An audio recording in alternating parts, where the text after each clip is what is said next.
Hey everybody.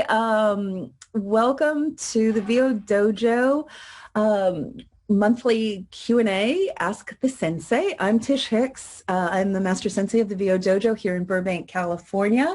Diana Suko is our team member here who's joining us and is here to help with anything that you need in the background. We're usually joined by our techno sensei, Dan Lenard, who had a doctor's appointment he couldn't refuse, like a hard to get doctor's appointment. We're like, all right. So if you have tech questions, we'll do our best. And if you touch base with Dan, that's usually why I have him here, because it's not usually not but we can help with what we can, try our best, and we'll connect you with Dan if not. I would like to so joyously welcome our guest sensei for the beginning of 2021, Jason Vande Brake.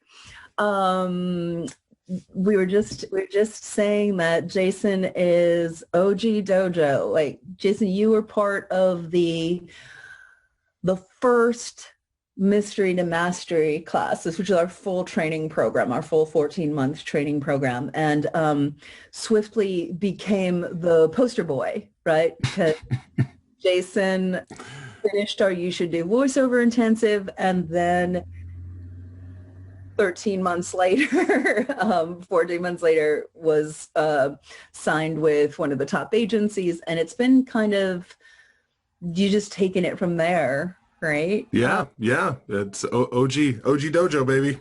Yep. Yeah, so it looks like everyone's got their polling in, so it's good. We've got we've got people who are on their way.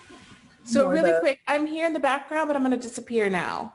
Okay, awesome. But she is holding the space for us. I am here, though. I am here. All right. Well, let's. We've got some. So, Jason, why don't you? I'm going to put this in. Oh, you're in gallery. Why don't you tell us a little bit about what you're up to, what your journey has been?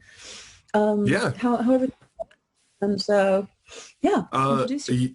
Yeah. Hi, everybody. Jason Vande Brake is my name. I am, let's see. Let's just start with journey, because I imagine a lot of the people on here are probably starting their voiceover journey, like right now. Is that? Looking at the poll here, we've got some people who are just like exploring the idea. A few people, like 8% is exploring. Most people have taken some classes. Some people, a goodly portion have, like maybe a third has a demo. 14% of representation, and 19% are booking. So we have nice. Oh wow! Okay, huge mix. Yeah, great. I'll give you the brief version. Let's see. In college, I majored in theater, so I was always really interested in acting and singing and all that, the arts and all that good stuff. And I remember I participated in an acting competition in college, and one of the judges, when she was giving feedback, said, she gave me some comments on the scene that I did, and then she said, and also you're going to do voice work. You're going to support yourself by doing voice work. And I'm like, oh, okay, like what do you mean? Like on the radio? That she's like, I don't know, on the radio, commercials, whatever. If you'll be a radio announcer, you'll do cartoons, I don't know, but you're going to do this. It's just a fact. And I'm like, oh, wow. So that kind of sat in there for a long time in the back of my head. And then a few years later, I went to grad school at UC Irvine's Claire Trevor School of the Arts, and I got an MFA in acting. And we did a voiceover class there, just like half a semester or something like that, which was really fun. And I thought, oh man, I got to get into this. And then a few more years went by, and that was still kind of in the back of my head. And then a buddy of mine, Ethan Sawyer, he had truly OG. Like Ethan, he's truly OG. He's really like why they're yeah. He was like patient zero at the VO Dojo. But he said, hey, you got to get into this. You gotta do this voiceover thing. I know you've been thinking about it. And I was like, okay.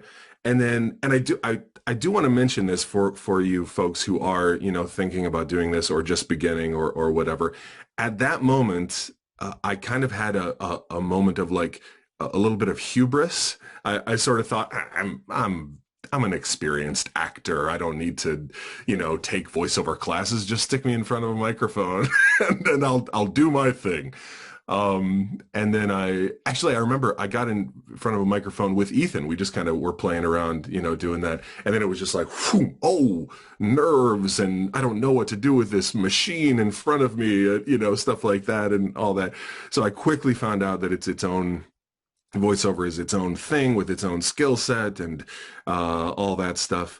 So I signed up I did the You Should Do Voiceover Intensive with Tish, and that was just mind-blowing. I mean, it was just like, wow, this is for me. This is so exciting. I want to borrow a thing from you, Tish. That's kind of the moment when I said, that is for me. Voiceover is for me. I love it. And I have so much to learn, and I can't wait to learn more about it. And then, I went on and did the Mystery to Mastery program. And I recorded my demo. And a few months later, I had my one and only meeting with William Morris Endeavor Entertainment, and they said, "Hey, we'd love to have you." And I said, "Awesome." So I spent 7 years there, and this was all back in 2013. That I did the You Should Do Voiceover and Mystery to Mastery and stuff at the dojo. And then spent 7 years at WME, and then they closed their scale voiceover department a few months ago, and I moved over to ACM for my management company now. And I've done so much exciting stuff for video games and commercials, and I'm just this morning I started my 21st audiobook. So that's exciting. So it's been a blast. What are some of the things that people might be hearing your voice on? What have you done? What have you done? I've done video games wise. I've done a couple different expansions for World of Warcraft. I did a player character, a Lightforged Draenei, a couple years ago. That was like my first big video game role, and that was just so incredibly exciting. I'm in Half-Life Alyx, which came out a few months ago. It's a lesser known game, but it's a big role that just released. It's for a game called Spellforce 3 Fallen God. I got to play the main player character, which was like 40 hours of recording. It was just this enormous script, and I've never done anything like that before. So that was extremely exciting. And then for commercials, I've done things for AT&T and BP and DIRECTV. I did their promo for DIRECTV Cinema for a couple years. I was the voice of PAC-12 Networks for a couple years. A whole bunch of exciting stuff. Red Noses, that's super cool. Red Nose Day, I got to do the live announcer. I was the live announcer for Red Nose Day 2 years in a row. So I got to go to Universal Studios and do like a live announce with all the people. And then the next year I got to fly to New York and go to 30 Rock and do the live announce there. And that was, I mean, it didn't pay that great, but oh my gosh, it was so exciting. So it was awesome. Yeah, excellent. Yeah, so it's there's so many things, like, because Jason was there at the very beginning, so many things that the dojo has evolved, like came from the work that were from the people who were there establishing and really testing out what worked. A lot of the Mystery Mastery program came from Ethan, Ethan and how his creating consistency and setting intentions and working together. It's like, oh, okay, this is what is needed. One of my favorite moments, I'm going to share the Don Draper moment. This is like what we are always doing at the dojo.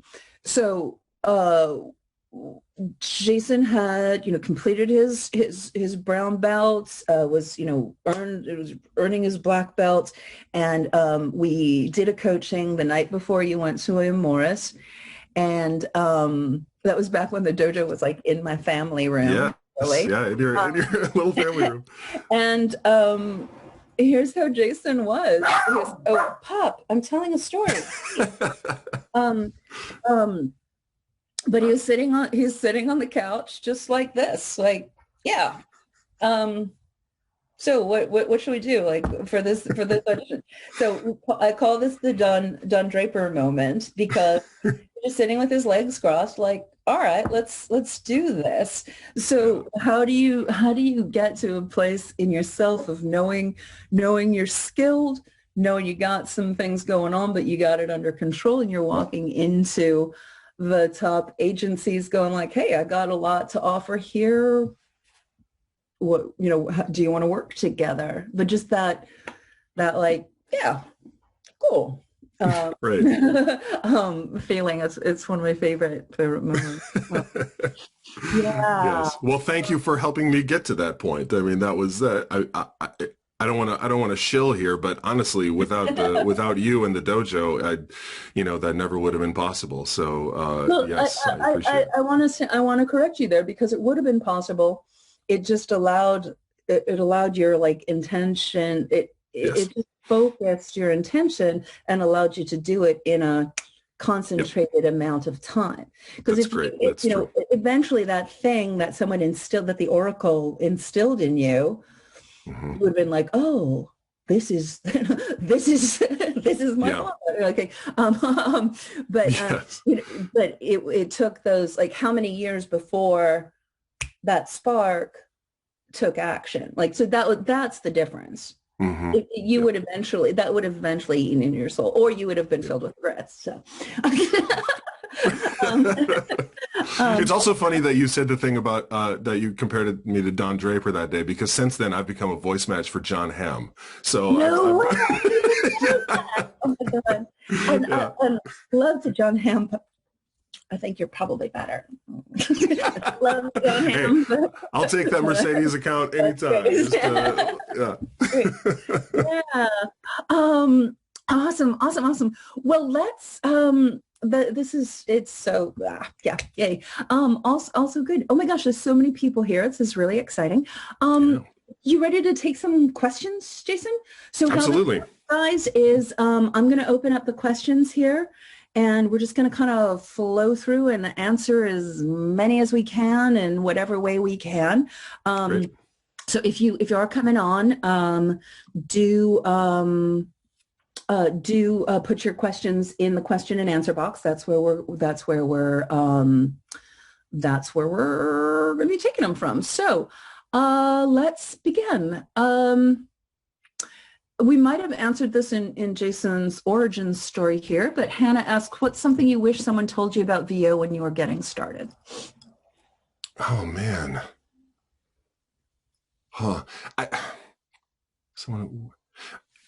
One thing that I don't know if this is something that I wish someone had told me, but this is something that I was told, that Tish, we talked about a lot in You Should Do Voiceover and Mystery and Mastery in our coaching sessions and stuff, is especially with commercial work, how to have that air of authority, that confidence, because that's something that, like I said, having that mic in front of you is kind of scary for a while. And just, I think, so maybe making that a priority, figuring out how to do the mental jujitsu you need to do to get to that place of confidence and just, I know what I'm talking about and I'm ready to get there. Something I've been doing that I've started doing lately is when I slate, I say Jason Vande Brake, King of Voiceover. And then I go into the copy. And then later I take out King of Voiceover. But that kind of helps me get into like, hey, I'm here. There's work for me.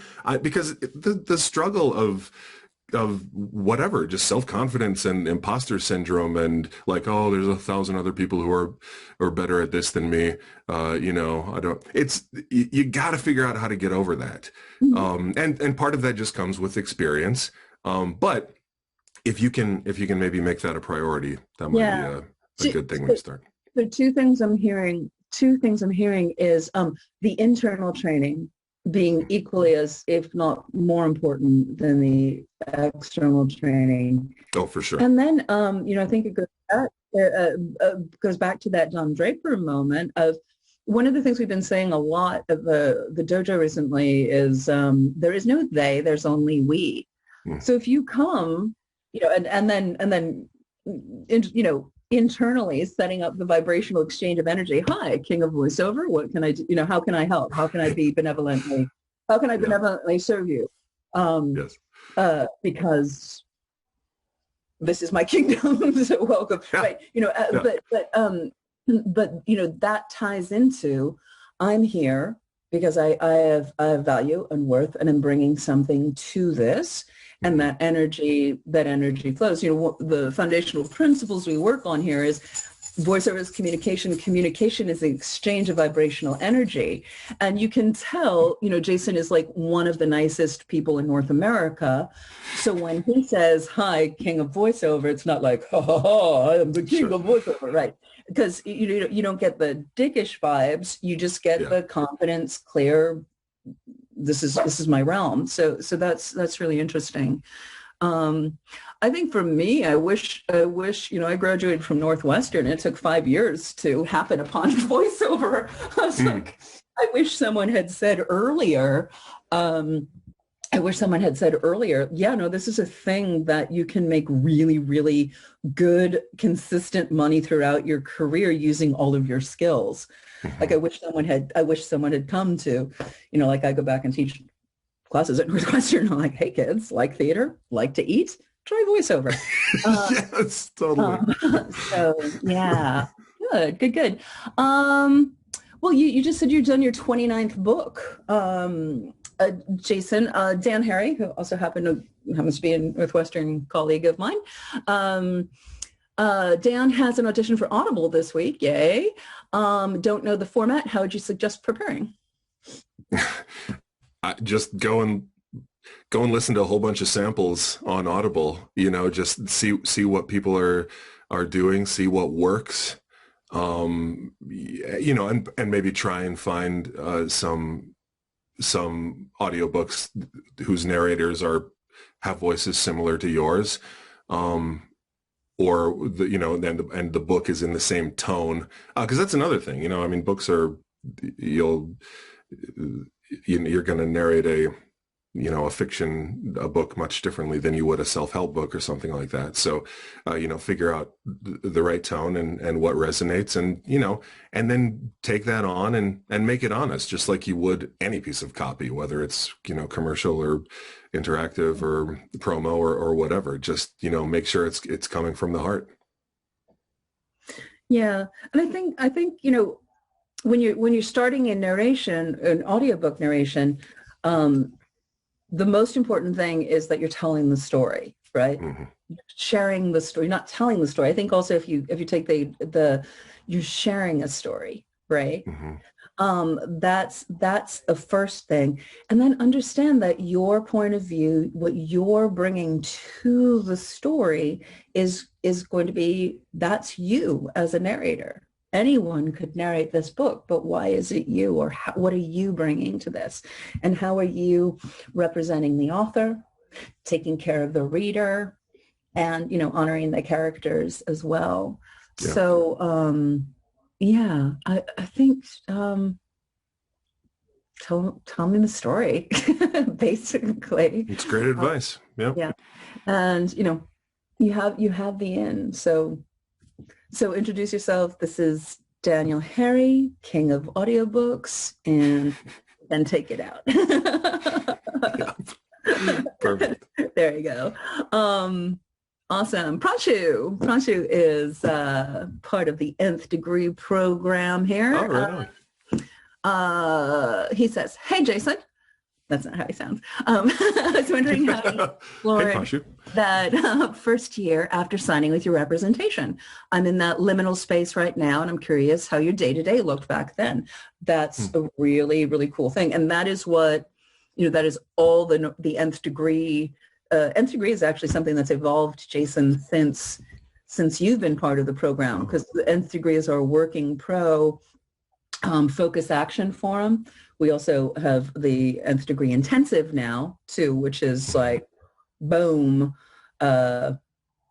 everything that you learned and you should do voiceover for the whole arc. Nth degree is like, and welcome to your professional world. Here's everything cool. In a weekend. That's and great. Let's support it. But I think, this is a really, one of the things we talk about at the dojo is we're here to guide you from I don't know to working pro.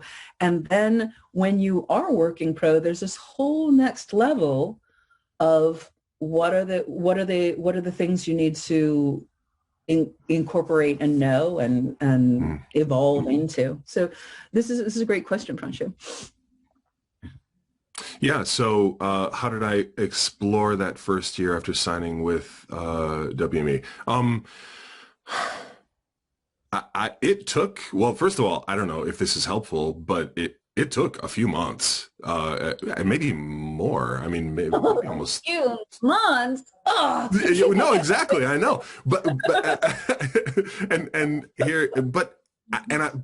I'm not proud of this necessarily, but every week that went by that I wasn't booked, because I didn't know any better really. I just thought, oh my gosh, I'm not booking. They're going to think they're wasting their time with me. I'm and then it turns out that's not the case. They signed you because they like you and they think your voice has a place, and they, I mean, I don't know, in the case of Eric Seastrand, he's been doing this for a long time, and he has the patience and knows that, oh, well, something will come along and whatever. So I guess what I wish I had known is, hey, dude, take the pressure off yourself. Like, just do your good work and the job will come, and don't worry so much about it.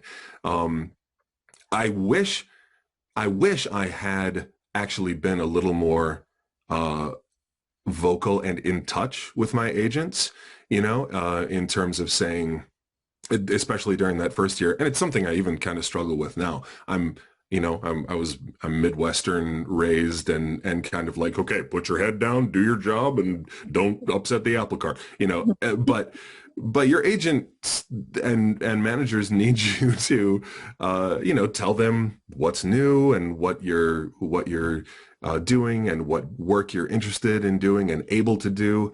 And a lot of that they'll catch through your auditions, but just being a little more present. So I'd say, depending on what your normal impulse is, maybe it's to be super annoying and, and like contact your agent way too much. But maybe it's to be a little more shy, like I was. Don't be afraid to get in touch. Yeah. Well, I think that goes back to, especially when you have representation, there is no they, there's only we. Like, literally, right. You have hired this person to be on your team to navigate to where you want to go. So you're driving the car. Your team is there to help you get where you're going, and ideally have a fuel card and know the shortcut, know the maps and the best ways to go, or best good ways to go. So yeah. So this combination of action and patience, action and patience, and trusting that it, and that's the other thing, that the more you can think of this as the long haul, so yeah, it might start here and then you don't see it too much, but then boom, boom, boom, boom, right? Yeah. Well, and especially during the first year, or when you're just getting started, and actually no matter even if you don't have a demo, even if you don't have representation, or if you do and you're like, I wish I was booking more, and I don't know a single actor who doesn't wish they were booking more, but if you start getting that itch and you're like, I feel things feel a little stale, I don't know, what's going on, just do something, just take a step, just sign up for a class or email your agent, or you know, do something to shake it up. Just keep putting one foot in front of the other, and then that's how you get, you know, to whatever your success is. Mm-hmm. Yeah. Well, this is interesting. Jennifer was at a WME, and not everyone who was there, and you know, a lot of people I know, a lot of great people I know were there for a really long time and may not have gotten into the next boat. So so first of all, Jennifer, like, recognize that you know, that's a blow to the psyche. That, you know, as much as we're like, yeah, I hire you and la la la, and I'm driving the car, it's also a fairly intimate relationship that you engage in with your representation. And when someone like doesn't take you along, when the car, you know, when the boat overturns, someone doesn't take you along. First of all, there's something psychological. So you have to like honor that's a blow to the solar plexus. And then you go, great, what's next? How do you do it? Right. So just acknowledge that that's a thing. And then for everyone who is wherever you are, trust that the boat's always going to turn over. And it's always probably going to be slightly emotional, and then keep your eye on the business. Right. And all of these things, you know, all these things. So let me state Jennifer's question out here. What is the best way to get representation these days? Was at WME, it's no longer. I sent out emails to agents, but haven't heard anything. I've worked a lot in the past, but wasn't booking much at WME the last year. Okay. So the first thing is to get yourself honed in, right? Just, you know, honed in, just like, get yourself good. Remember that you have booked and you will book and you have things to bring, and that, you know, that doesn't go away. You know, frankly, my journey was, you know, kind of like Jason's at the beginning, you know, of like, hey, I said I was going to do it, and then I did it, and then I met this person, and I went here, and then this campaign came, and this campaign, and I was like, yeah, la la la, I was voice of Burger King, voice of this, voice of Citibank for 8 years, and allow me to say, your butt gets pretty big and cushy when you're the voice of Citibank for 8 years. And then things shifted. I went to a different agency. The recession happened, and for the first time in my career, things went down. And I was like, oh, no, that's not how it goes. It goes up and it gets bigger. Like that's what happens. And it was like, for something happened. And it's actually really the heart of the real OG of the dojo was my journey to go, wait a minute, what's going on here? I know I'm good at this. I know I have value. I know I can kick ass at this. And it was really that emotional journey back to, so first of all, again, internal first, and then everything is just connection and relationship. You know, for Fight Club, our working pro workouts are called the VO Dojo Pro Fight Club. And not jokingly, my tagline for Fight Club is, yeah, it's who you know. Like, so that's not a something to stop you. It's just something to invite you to get to know a lot of people. So I think once you get yourself in alignment, so you're not coming from a hurt place or a wounded place or a place, then, you know, talk to people. Who do you know? How can you, you know, who's doing what? How do you get out there? How do you meet people? How do you keep telling people what you are doing? If you have done stuff, then toot your horn about it, you know? Yeah. You know, so it really is getting straight with yourself, and then connection with people. Yeah. Because you get an email, just put it in the context of if you get an email from someone you don't know saying, hey man, you're going to like, okay, cool, I don't know you. But if Jason says, hey, I've got this friend, Jennifer, awesome, she's awesome, you should talk to her. Even that, like, oh, oh, that's a friend of Jason's. I hold Jason in great esteem. I will do that. Right? You know, start working with casting directors. Get them to refer you. You know, start coaching with casting directors. Get them to refer you. Invest in, getting to know people so they know you, and then they go, oh, yeah, put a call in for you. Yep, exactly. Yeah. Yeah, agree. When I was first searching for representation, I put a thing out. I posted on Facebook, "Hey, I'm looking for an agent. Does anyone, any hookups?" And a friend of mine who worked in he was an ad copywriter in Chicago. He said, "Hey, there's this producer guy I work with. Let me just see if he knows anybody." And that was the one connection. He's like, "Oh, I know a bunch of agents in LA, and I like the sound of your demo. Let's put it out there." And that's how I landed where I landed. So, just do stuff. Just put yourself out there, and yes, a referral goes a long way. Well, but then also that's very strategic, because that's not a referral from your grandma. That was a referral from someone who is a person who's an active contact. So I call that bringing the canary. Like, what are you bringing to the table? Go collect little birds and go, here. I may not have anything running now, but I know boom, boom, boom, boom. They know me. Yeah. This is who I've worked with. This is who I have relationships with. Oh, I actually, so how are you thinking about what are you bringing to the table as well? Right. Yep. Yeah. Great. We got to pick it up on the questions, because we got so many good ones, and right. And so time. Yeah.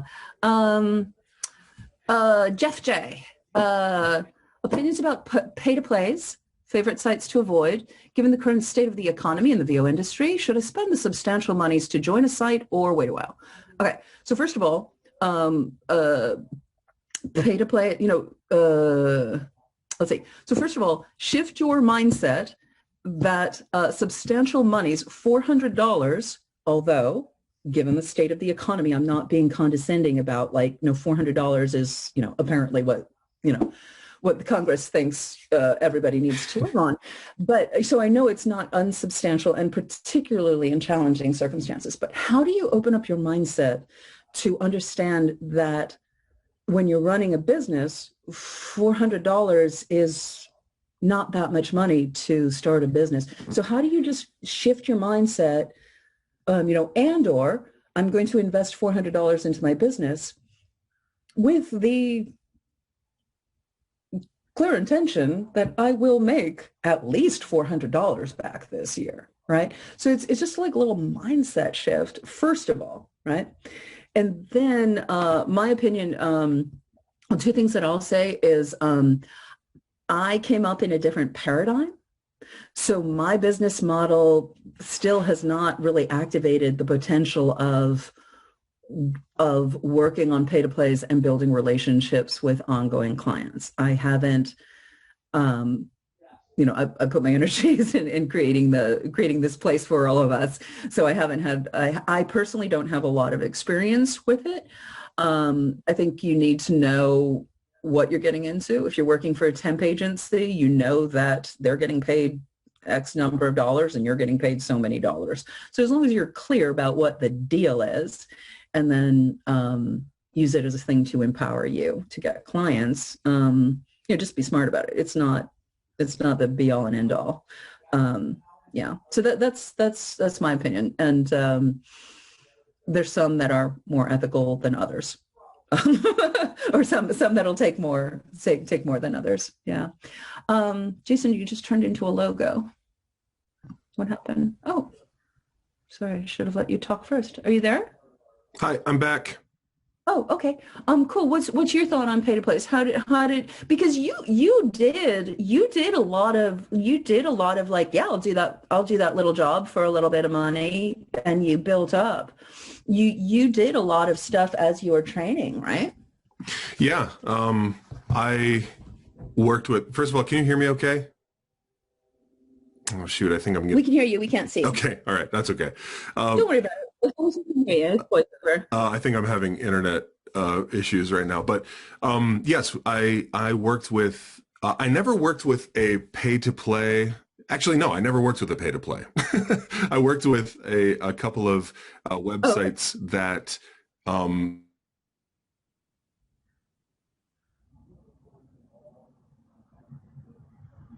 Oh no. Oh no. Much less interesting when we can't hear you. I think the end of that sentence, knowing Jason's journey, that he worked like on places where you could get your demos on rosters and was starting to get calls from that. Oh no, hopefully he'll be back in a second. So yeah. So I think the other thing that I'll say about the whole journey, the way we train at the dojo is, with the mindset of in order to break in, you need to be able to get on the freeway going 85 miles an hour with people who have been driving the Autobahn for 25 years, right? Can you do it? Yes. Can you do it on a scooter? No. So you build your vehicle, you build your driving skills, and you get, that's a that's the sustained successful career mindset, right? Now, especially now, how can you be making money on the surface streets? Yeah, let's be making money on the surface streets as well. So, the pay to plays, if you think of it as like, first of all, you can think of it like, going to the minor leagues, but not with any disdain. Like, how do you learn? How do you create consistency? How do you understand running your own business, setting your own rates, knowing how to create a volume of opportunities for yourself and understand that that's how it works. It's really, really important in running your business. So you can use it as a tool and then, decide how it works for you. There's some of the top people, hold for street cleaner. There's some of the top people in the business who are working with, top agencies, top management companies, and maintaining that thing that they have autonomy in, that they have control of, and they have their client relations. So, yeah, just be careful how you're spending your time and energy, and, know what you're there for. That would be my thing. Well, hopefully Jason will be back. I should have let him talk first because I don't want it to be blah, blah, blah me. Let's keep on going. Keiston, hi. Even though I have representation, video game work. Interesting. Well, let's put a pin in that.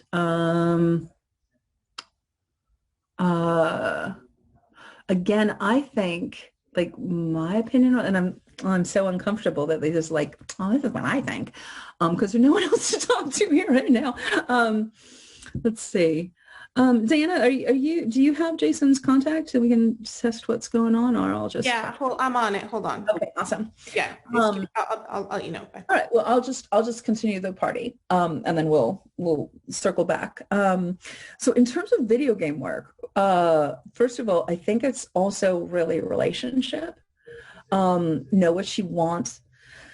Ask for it. It doesn't hurt having representation at good agents.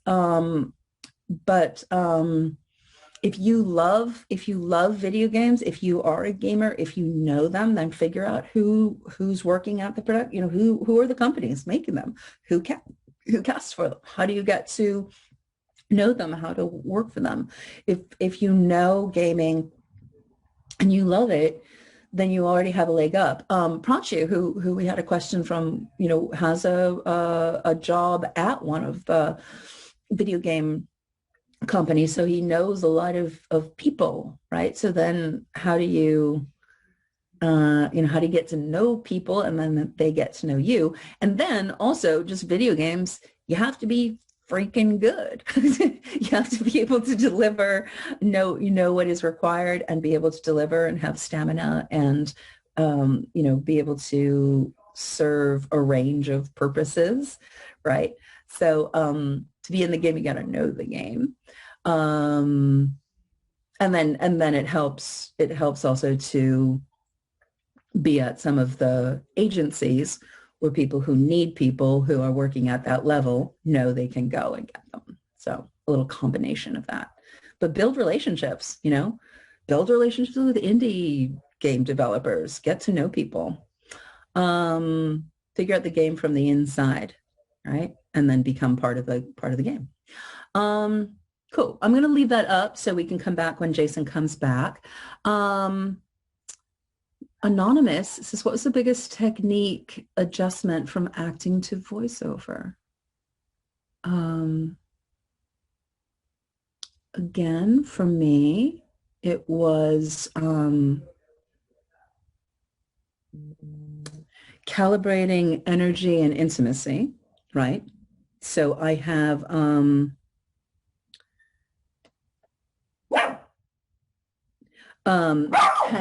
pup. So I had a theater background, was a trained opera singer, doing Shakespeare.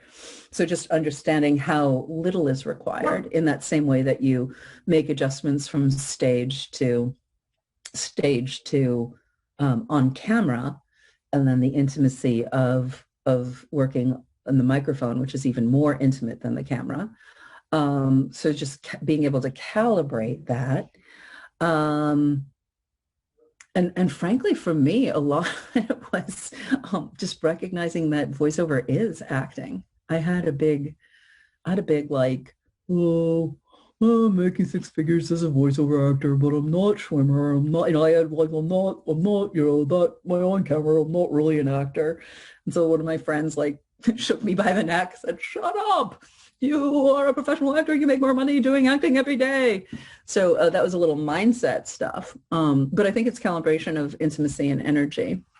Let's do a little, make sure that maybe we can get Jason back on the phone. I just tried. I don't have an answer. I don't know how linked all those things are, or if he's trying to work on his internet at the moment. Yeah. Let's see. Do you have access to get the webinar phone thing to him? I think so. I'll go in and look now. Okay. Awesome. Thank you. All right. Cool. I'll just continue the party. Oh my gosh, we have so many questions. Oh my gosh, you guys. Let's see if we can scoop them up. And we'll have to have Jason back or something. Do a supplemental, or let's see what happens. Minnesota. Jason, what changes and trends have you noticed in the video game industry? Has the past year especially changed how people get work?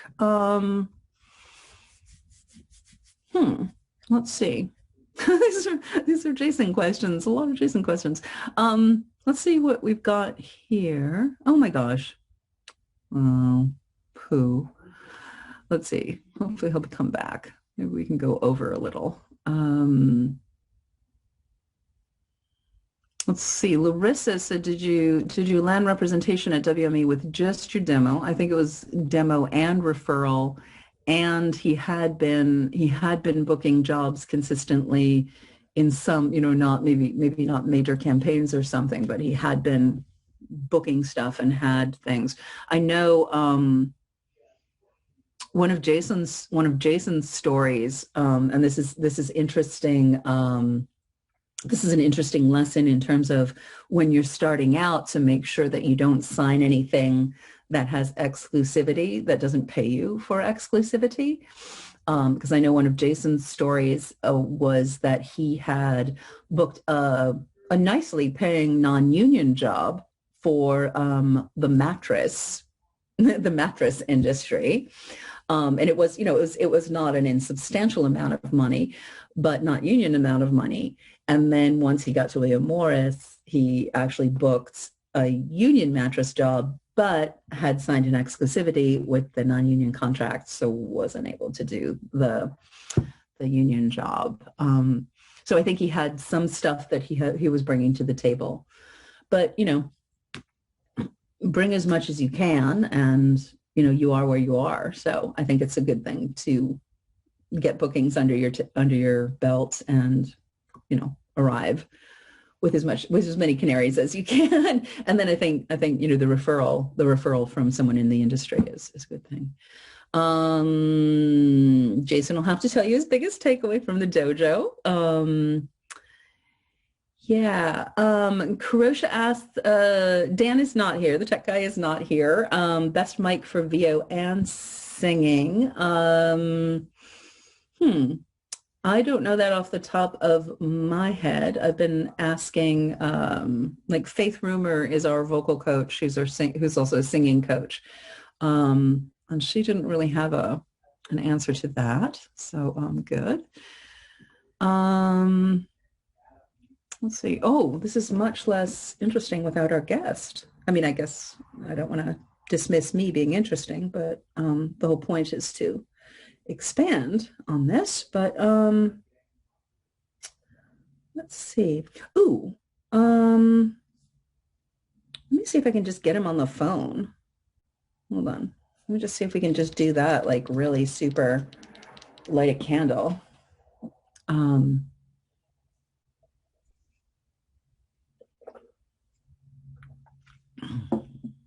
There's no snowstorm in Minnesota or anything, is there, Jason Cornelis? It's not like a weather thing, right? Nope, all clear. Okay. Hello?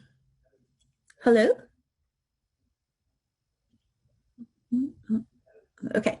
Well, let's keep on going. Bill Valley asks, how many and what type of demos have you recorded? If you go to Jason's website, Jason Vande Brake, I think vo.com, you can see where he's at. And once again, Jason started with his commercial demo. I know in his commercial demo, what is going on? In his commercial, sorry, really quick. Jason's trying to get back on with his phone, just so you know. He's trying to do that. Oh, okay. So he's not answering my phone because he's calling in on his phone. Okay. Maybe, I'm not sure, but he's trying to get back on with his phone. Okay. Cool. All right. Cool. We'll see how this rolls. I know when Jason did his demo, that he was right at the place where there's stuff that's like boom in his wheelhouse, and there was one spot on his demo that was like a commercial that gave the indication like, ooh, this guy would be good at promos.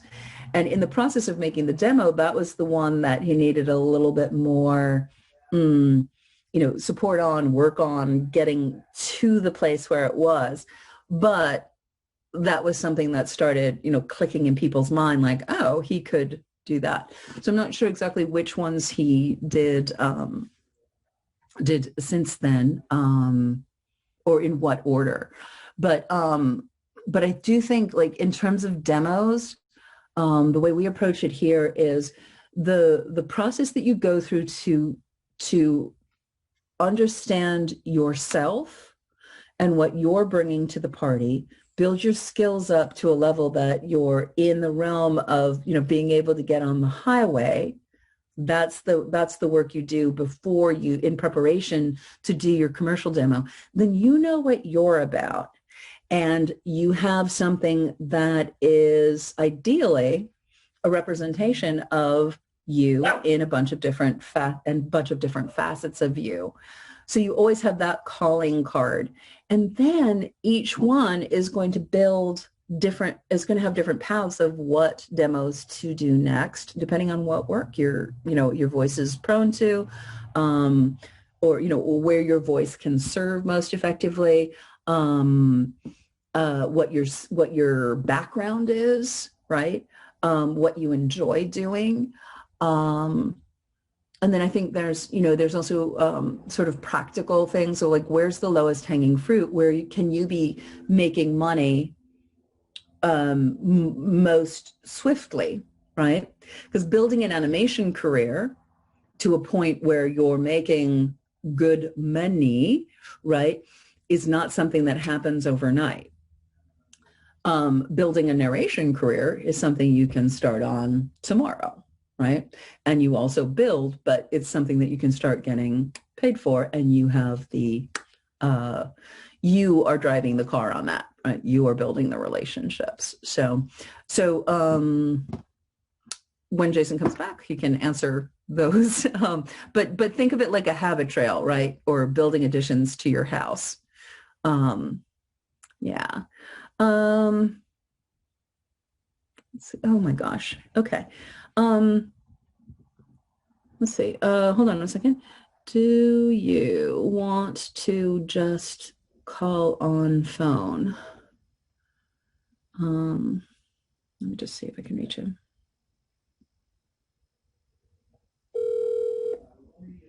Let's see. Hey, Tish. Hi. We're gonna do this like by candlelight, yeah? Like the old days. Yeah, like I'll read the questions, and then if people can hear you, if not, I'll interpret. Okay. So, guys, if everyone can stay a couple more minutes over, I feel like we kind of missed a big chunk of the middle. So, Jason, do you have a little bit of time? You didn't have a session or anything? Or do you? No, I can, I'm fine. Yeah. Okay. Well, let's plan to do like a couple minutes over, because we've got so many good questions and there's such good discussion going on. And everyone's really interested to hear your take on things. So right, yeah, and I'm so sorry about the internet. No, well, yeah, let's do it. I hold you personally responsible. Okay, so can everybody hear Jason a little bit? Can you hear him a little bit? Can you hear me now? Yeah, I think people are raising hands. I'm assuming that's yes. Okay, yes. Okay. All right, so let's go quick. I gave my versions, and people were dropping off. We're losing losing it. So a bunch of questions about video games, about how to get video game work, and if you've noticed trends. And let me see if we can, let's see if we can focus some video games questions there. Okay, so why don't you start on that? Yeah, how to get video game auditions, or how to book video games. I think if your agent is not sending you auditions for video games, say, hey, do you work with any video game casting agencies? I'm interested in doing them. And they might just say, oh, great, let me see what I can do. And then suddenly you'll start getting video game auditions. You can also, I would highly recommend doing something like VO Dojo Pro Fight Club, or working with a video game like casting director, or something like that at some sort of coaching session, or just workshop, because that is, as with the other areas of voiceover, that's how connections get made. Right. And I will tell you, I have worked with at least a couple of pretty steadily with a couple of video game casting directors as a result of workshops and fight clubs that I have done. Yeah, and I think really just having the philosophy of get to know the people who are doing the thing. Like, who's doing the thing? Okay, get to know those people. Yeah. Exactly. Good. A quick question. Let's just sort through. There's a question about vocal strain in terms of video games. Yep. And calibrating. Let's just like just how do you protect your voice, and how do you integrate it with the other work? Like, doing audiobooks has its own kind of vocal strain. Doing video games is another, and both can affect how you're showing up to do, the work that you do for your campaigns, right? Yeah, totally. You know, it's, I mean, it is, sometimes you're just not going to be able to do both. Like I mean, usually you should be able to, but when I booked that, 40 hours of sessions for Chieftain Akrog and Spellforce 3, we were doing, and they were working on a pretty tight schedule, so I was doing 4-hour sessions 4 days a week. Mm-hmm. And it was killing me. Like it was too much, and I had to overcome my own hero complex and say, hey guys, I'm sorry, this is too much. Mm-hmm. Can we move things around a little bit, because I want to make sure you're getting the best product possible. And lo and behold, they said, of course, no problem. And so you do it. You have to advocate for yourself and, mm-hmm. and know your limits. And then also get some honey loquat syrup. Yes. The trick.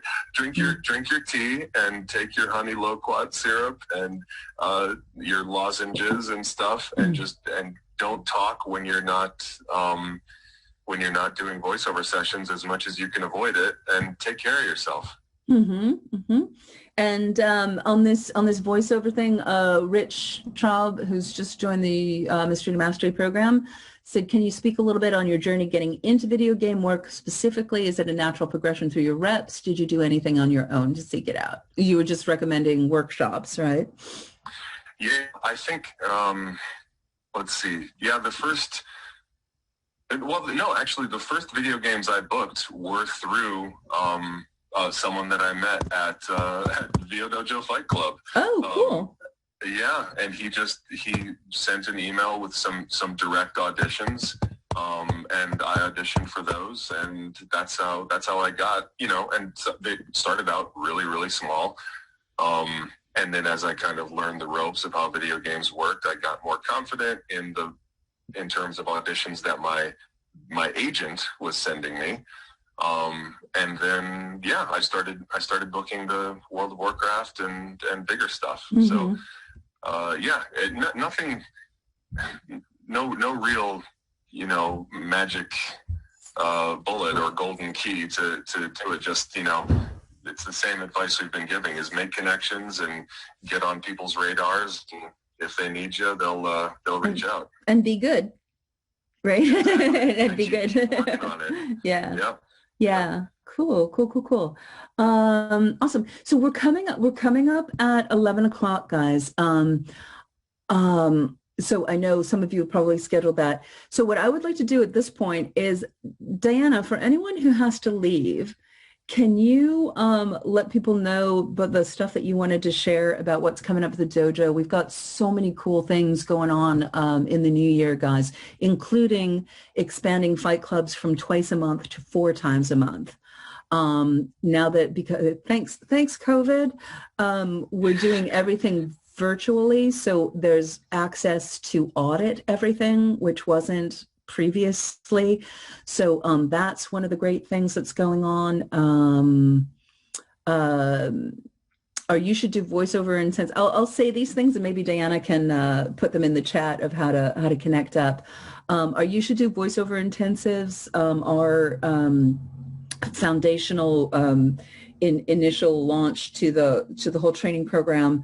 We're sold out till March. So if you're interested, I would get in there to get that started this spring. If you're a working pro, we have an nth degree intensive coming up in a couple of weeks. Martin Luther King. We have a couple spots left for that. Like if you're halfway there on your journey and you're like, what? Supercharged weekend, just focusing. What are all the things you need to know about running your business? We'll call it a career catapult. We'll be talking about a lot of mindset stuff, entrepreneurial mindset stuff, working pros who have built their business in different ways. Karen Gilfrey from Voice Actors of New York is joining us. Basically, start where you are and get to the top. our dojo friend, Catherine Campion, whose birthday it is today, is going to be talking about getting work internationally. Tom Aglio is going to be talking about how he's built his career, direct marketing. We have how to handle your finances and build your business structure, and an agent showcase panel. My agent, James Murray from A3 LA, my manager, Melanie Thomas from ACM, and Brandy Ilson from Aperture are going to be on that panel. So if you're working pro and that's something you're interested in, let us know. Yeah, and then we have Working Pro Forum. And also there's an audiobook. You should do audiobooks coming up at the end of January. So much going on. You can get on our sign up for a voiceover once-over with Diana, and she can answer questions and guide you. So that's all stuff that we're going on. So if you need to roll, this is being recorded. If you're registered puppy, I love you, but please don't. If you need to roll, this is being recorded, so you can catch the rest of it in the recording. And thank you for being here. And we'll be back next month with Randy Thomas, a legendary live announce and promo goddess.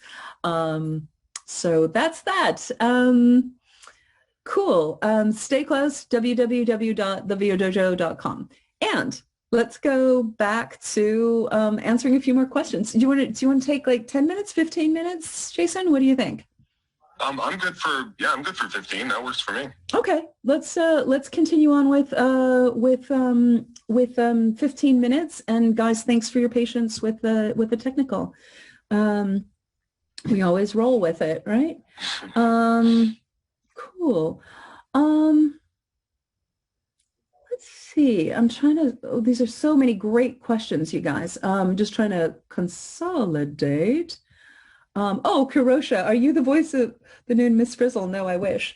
No, I am not the voice of the new Miss Frizzle, but I should be, because that's. Yeah. Oh, here's a great question. Jason, who does your website? It looks beautiful. Oh! It's a guy. Yeah, it's this guy I know. No, I am also a web designer in addition to being a voice actor. So I did my own website, and thank you very much. Yeah. Actually, in addition to voiceover, well, this is something we could talk about for the next 2 hours, but whether voiceover is something you should strive to do on its own, or if you can have other interests as well, and other business. Yeah, my wife and I also have a marketing agency called Kindred Group Incorporated. So I do marketing work as well as being a voice actor, and yeah. I also don't have any kids, so I can spend a lot of time working, which is what I do. Yeah, so, yes. But I think that's an interesting other understanding of understanding what you're bringing. Like, you have an understanding of marketing in general, so bringing that awareness to how you become part of a team, of an advertising team who's bringing you're voicing the campaign of the product that someone has developed. From a marketing perspective, don't underestimate those things that you might be working on in other ways for everybody. If you come from a corporate background, you know so much about how corporate backgrounds work and how the machinery works and who does what. And, you can become part of how is voiceover needed there, and how do you use those skills to activate. Cool. Let's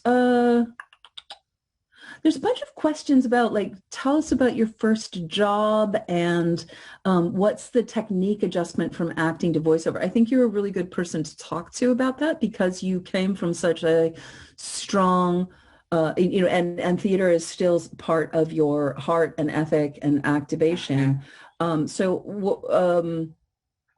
So I think that in general, what was your first job, and what are those things that you adjusted in your toolkit, or your, how did you use your superpowers to adjust to the mediums?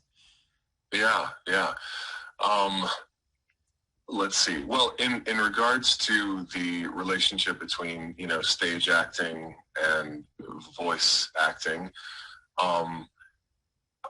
I think it's, you know, it's similar to, you know, maybe the relationship between stage acting and on-camera acting. I, being a big, you know, baritone with a booming voice, my sort of superpower on stage was always being able to, you know, project to the back row of the balcony with not too much effort. That was just like something I could totally do. That is not as useful voice acting because you for sure need to be able to, you know, get a lot more intimate. I mean, that microphone is, you know, 8 inches away from where your voice is coming from. So you have to be able to just, you know, talk to a real live person. You know, you're talking to the microphone just like you're talking to somebody who's sitting across the table from you or whatever. So I for sure needed to get much more comfortable with that. Yeah. Because I remember Tish, you saying, "Hey, can you know, just bring it down, bring it down." Oh, can I tell the frosting on your cupcake story? Sure. Yeah. Okay. So this is a great it's like Jason brought his girlfriend over and I'm telling him, oh, let me tell you about Jason when he was a young voiceover artist. But coming up in that first session of Mystery to Mastery, Jason was one person who was in the program with a baritone voice that served this realm, and Eric Zimmelman is another person. So they're very similar voice prints, but very different ways of being in the world. So Jason, how tall are you? 6'8". He's 6'8". So Jason is one of the nicest people in North America, probably in the Northern Hemisphere. Like, he's just such a nice guy. But I think from being a large person in the world, you have to make sure that people know that you're a nice person, right? Because it's just physically things. So Jason always came to his work like being extra nice. And Eric, also huge heart. Eric, my log line for Eric Zimmelman was Vulcan teddy bear. Huge heart, do anything for anyone, and also very methodical manager. You know, bar manager, super like chump. And so when we were coming up in Mystery to Mastery, and this is one of the cool things about how we work at the dojo, is we work in community and learn from each other and accelerate and amplify the learning, right? I kept on saying, Jason, you are nice. You don't have to be nice. And I said, okay, you guys work together because you're going to be out on the same jobs and you're going to be building a similar, you know, your voice print is going to have you serving in similar ways. So work together and learn from each other, because Jason, no frosting on your cupcake. And Eric, always butter your toast because you're too dry. And if you put too much frosting on, it's too much, like it's too much niceness. And so we just kept on like pairing away so that you kept on trusting all you, this is all you need. This is all you need. This is where it really connects. And then same with Eric, right? But he was able to go, oh, yeah, I'll put a little butter on my toast. Yeah. I use that advice every single day. And that is something I've absolutely taken with me. And it remains a challenge, you know, but it's something that was enormously helpful. Yeah. Yeah. Cool. Bella Valley was asking about how many and what types of demos. I talked a little bit about you know, how we approach it, starting with a commercial, and then everyone's going to have their own journey about what's next. But if you wanted to answer that real quick. Yeah, I mean, it's going to differ for everybody. The only demos I still have are commercial and narration. Really, you never have a promo demo? You've been booking all the promo work? Can you? Yeah, I haven't, and this is actually, I actually have the same question. I've been kind of thinking about, oh, maybe I should have one. I'm not, maybe I should have a promo demo. But I'm a little unclear when it comes to promos and video games and stuff like that, how useful a demo is when you already are getting auditions. Right. And it's certainly useful for getting representation. Right. But when I'm not actively seeking that, I think I kind of just sort of that hasn't been a priority. But just for the sake of having them and being able to, show off skills, I do want to do that. But yeah, it hasn't been super urgent for me because I have been getting the auditions already. So yeah. Mm-hmm. Cool. Do you do a lot of self-marketing and freelance, or have you worked primarily from agency work? You kind of got a girlfriend right away, right? Yeah, exactly. Yeah. I respect the hell out of all my voice actor friends who do the cold calling and do the hustling and all that stuff. That I never have gotten into that. I've pretty much just sort of gotten auditions from my agency or management company and done those, and that's been my career. But which is not to say I couldn't hustle more. I absolutely could. Mm-hmm. But there's lots of different ways to do it. Yeah, there's a lot of questions and interest in do you have to bring work to get representation? What's your thought on that? Hey, sweet pup. I didn't. I didn't. I told the non-union mattress story. Oh yes. Yeah. Wait, was that through? Yeah.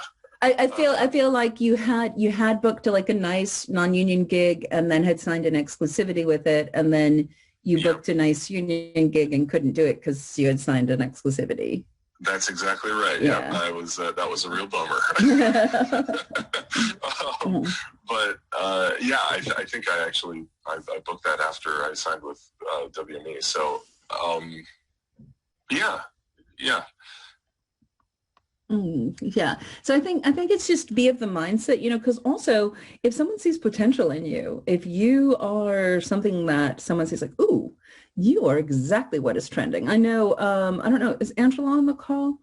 We've been working with awesome Broadway actors and singers and opera singers over this pandemic. And I know Angela, who's been part of the program, Met's metacasting director at Fight Club, and not that this is what Fight Club is an educational service, but if you get to know people, but Angela is a trained opera singer and a lovely lower range African American woman voice, and the casting director was like, she asked what's trending, and the casting director was like, you. So she's been following up, and so it's like understanding what, if someone needs you, then it doesn't matter, right? So just go forward. What are you bringing to the party? Understand, and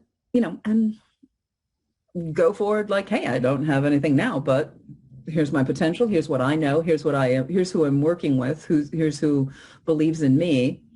And, it's not about the work. It's about what is the potential, right? Yeah, so, exactly. And conversely, because agencies and so on have spots they need to fill. I mean, if you are in that niche, great. And conversely, if you're not, that's also a reason not to. I mean, don't beat yourself up if you're not getting an email back from an agency, because, they might have somebody with a similar voice profile, but there are loads of other places out there who are looking for you. So, And also, in 6 months from now, that person who could be moved on to a different situation, or, right. God knows what happens these days. So, yeah. Let's see. We got one more minute. Let's take one more question. What's going to be the most impactful? We answered that. We did pretty good, guys. Thanks for this extra time. And there's so many of you who've stayed. That's brilliant. We did that one. we answered that. Well,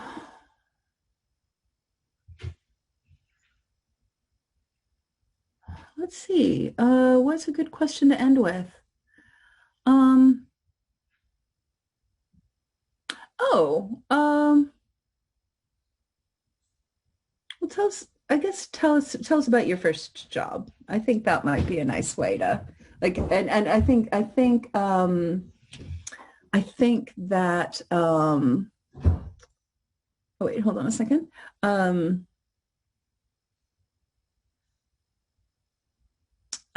I think that might be a nice little blend of how did you move from what your training was to what your career has become, and what was what was that experience. And yeah, I'm kind of dreading talking about this because it's a little embarrassing, but that's also probably a good lesson. My first gig that I booked through, I guess it was my first William Morris Endeavor job was, whatever, I can say it. It was for McDonald's, and I was supposed to basically emulate a movie trailer voice, but it was for a McDonald's coffee product or whatever. And man, that's the first time I'd been in a professional studio, and just all the soundboard and all the professional looking stuff. It just scared me. I was just so intimidated, and I found it so hard to overcome that. And I still feel super self-conscious about that first job, because I don't think I was able to bring the level of performance from my audition to the actual thing. Right. And that's really cool, because this is also how we've evolved, right? You are OG M to M. Now you should do voiceover and M to M. Now when you should do voiceover.